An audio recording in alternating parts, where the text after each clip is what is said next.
In today's episode of reading from the Holy Book of Endodontics, cleaning reagents. The most important one, number one, look, cleaning reagents, number one, sodium hypochlorite. So the use of sodium hypochlorite was introduced during the World War I by a physician named Dawkins, because antibiotics at the time were not discovered yet by Alexander Fleming.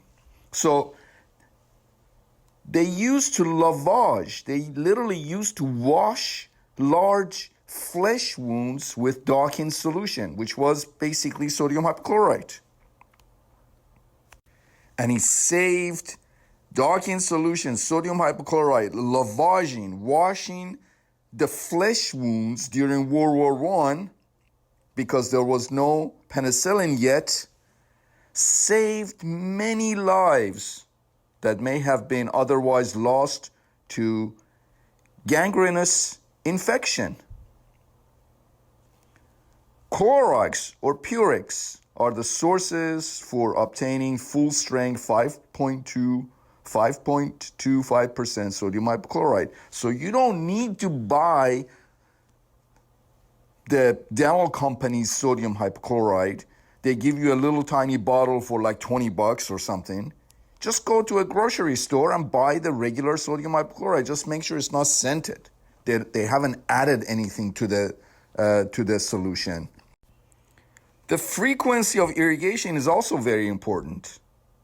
The recommended frequency of irrigation with 5.25% sodium hypochlorite is after each file. After each file usage, so you fill the canals and the pulp chamber, of course, with full strength, which is 5.25% sodium hypochlorite. Then you use one file, okay? Then you irrigate. Then you recapitulate. Then you irrigate again with full strength sodium hypochlorite, 5.25%. And then you go to the next file. Use a file, remove the file, irrigate with full strength sodium hypochlorite, then recapitulate, then irrigate again, then go to the next file. Now remember how much I emphasize the importance of having 4 intact walls of the pulp chamber before initiating endodontic treatment. Let's say tooth is decayed and 2 walls of the pulp chamber are missing. You clean out the decay. You must rebuild those missing walls. You must rebuild those missing walls, okay? And that's where I get this from. Regardless of the method of introduction of the sodium hypochlorite, it is essential to have a pulp chamber filled brimful with a reservoir of sodium hypochlorite to promote tissue dissolution, flushing out of debris, and 3-dimensional cleaning of the preparation. The hand that holds the irrigating syringe is always kept in motion when dispensing irrigant to prevent the needle from inadvertently wedging in the canal. Slowly injecting irrigant in combination with continuous hand movement will virtually eliminate sodium hypochlorite accidents. It is important to irrigate frequently and voluminously to introduce fresh solution and potentiate its circulation into all aspects of the root canal system. Today, I want to talk to you about chelating agents. And one of them, the most famous one, is the RC prep. So, when do we use chelating agents and what they are? What are chelating agents? Chelating agents contain EDTA. and may be used clinically to eliminate many cleaning and shaping frustrations. The purpose of a chelator is for lubrication, emulsification, and holding debris in suspension. We have two types of chelating agents. One is a viscous suspension, and the other one is an aqueous solution. Okay, so as an example, again, RC prep is one example of a viscous chelating agents. Again, the principal ingredient is EDTA, urea peroxide, and propylene glycol. When indicated, the pulp chamber is filled brimful with chelator. And here we're talking about a viscous suspension, such as RC prep. Then pre-curved files are gently inserted through the pulp chamber and carry chelator into the canal by surface tension. And here you can see the pulp chamber is filled brimful with RC prep.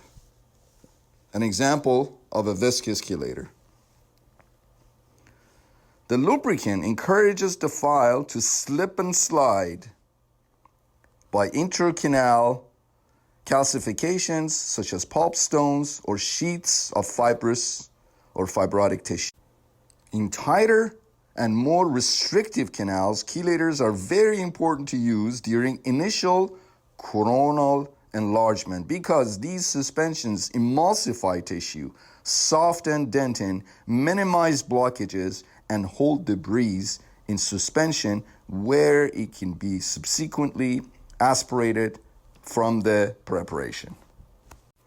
A viscous suspension of a chelator advantageously promotes the emulsification of organic tissue and facilitates the negotiation of the canal. Collagen is a major constituent of a vital pulp tissue and can be inadvertently packed into a glue-like mass that contributes to iatrogenic blocks. In vital cases, attempting to negotiate any portion of a canal with a number 10 file without the aid of a chelator can be risky. When the instrument is withdrawn, the vital tissue tends to collapse and re-adhere to itself. A chelator discourages this tissue phenomenon and accelerates the emulsification by leaving a favorable pilot hole that facilitates the introduction of the sequentially larger instrument.